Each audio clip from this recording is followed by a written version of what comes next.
मेरे प्यारे देशवासियों, हम सभी जानते हैं कि लोकतंत्र और भूखमरी साथ साथ नहीं चल सकते।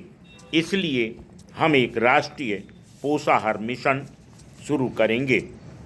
इसके अंतर्गत गरीबी रेखा से नीचे बसर कर रहे परिवारों की गर्भवती महिलाओं, दूध पिलाने वाली माताओं और किशोरियों को सस्ती दर पर अनाज उपलब्ध कराया जाएगा। जो धार्मिक, सामाजिक तथा शैक्षिक संस्थाएं गरीबों के लिए सामूहिक भोजन का कार्यक्रम चलाती हैं, उन्हें यदि वे चाहें तो सरकार सस्ते दाम में अनाज उपलब्ध कराएगी। भारत में शहरों की आबादी तेजी से बढ़ रही है। गरीबों के लिए सस्ते मकानों की काफ़ी कमी है। सरकार ने विशेष रूप से अनुसूचित जातियों, जनजातियों, पिछड़े वर्गों और अन्य कमज़ोर वर्गों के लिए अंबेडकर कल्याण, वाल्मीकि मलिन बस्ती आवास योजना शुरू करने का निर्णय लिया है। शहरी विकास मंत्रालय इस योजना के लिए प्रति वर्ष 1,000 करोड़ रुपए का अनुदान देगा। इसका क्रियान्वयन हुडको करेगा। वह इस योजना के लिए 2,000 करोड़ रुपए ऋण के रूप में भी उपलब्ध कराएगा। हमारी सेना के 3 लाख जवानों के परिवारों को आवास की सुविधा अभी तक नहीं मिली है। आवास निर्माण की आज की वर्तमान गति से इस लक्ष्य पूर्ति के लिए 30 वर्ष लगेंगे। हमने फैसला किया है कि इन 3 लाख मकानों का निर्माण अगले 4 वर्षों में पूरा किया जाएगा। पिछले वर्ष मैंने स्वतंत्रता दिवस के अवसर पर अपने संशोधन में प्रधानमंत्री ग्रामीण सड़क योजना का उल्लेख किया था। प्रायः सभी राज्यों में इसका क्रियान्वयन हो रहा है। अब तक इस योजना के लिए केंद्र ने 5,000 करोड़ रुपए उपलब्ध कराए हैं। इस पूरी योजना में कुल 60,000 करोड़ रुपए की लागत आएगी।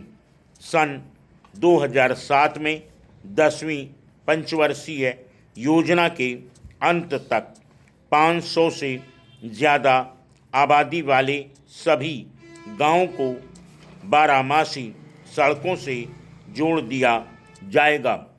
55,000 करोड़ रुपए की राष्ट्रीय राजमार्ग विकास परियोजना स्वतंत्र भारत की महत्वाकांक्षी परियोजनाओं में से एक है। इस पर काम को और तेज किया जाएगा। मुझे विश्वास है कि इन 2 प्रमुख सड़क योजनाओं से रोजगार के लाखों नए अवसर पैदा होंगे और पूरी अर्थव्यवस्था को गति मिलेगी।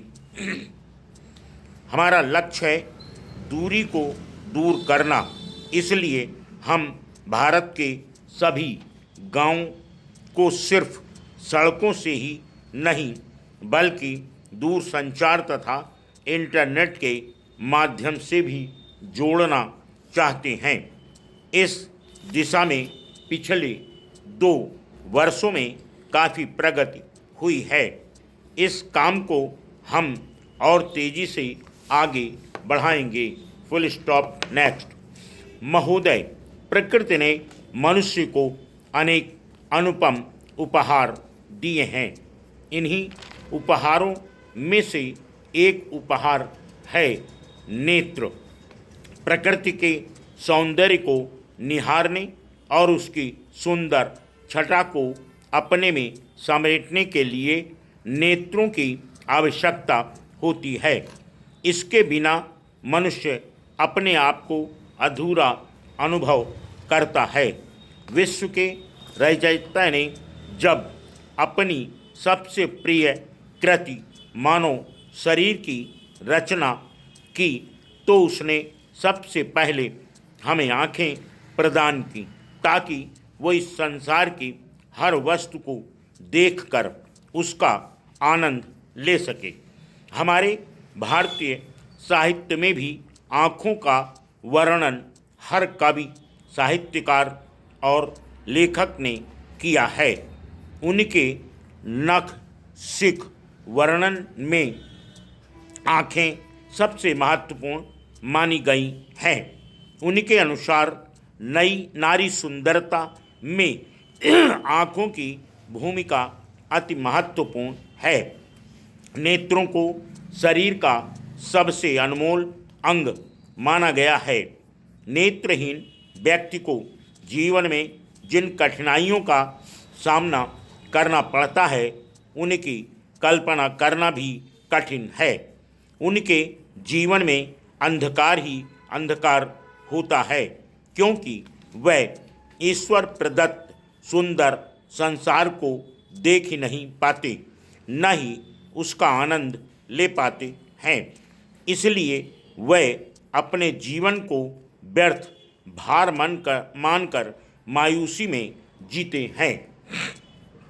हाँ, अगर आप चाहें तो उनके मुरझाए चेहरों पर मुस्कुराहट बिखेर सकते हैं, उनके जीवन को सुखी बगिया को हरा भरा बना सकते हैं। मगर इसके लिए आपको अपने नेत्रों का दान करना होगा, क्योंकि अपनी आँखों से दूसरों को देखने का अवसर प्रदान करने के लिए नेत्रदान ही एकमात्र सेवा है जिसके माध्यम से आपकी आँखें पाने वाला एक नेत्रहीन अथवा जीवन बदल सकता है, अपनी अंधेरी दुनिया को जगमगा सकता है।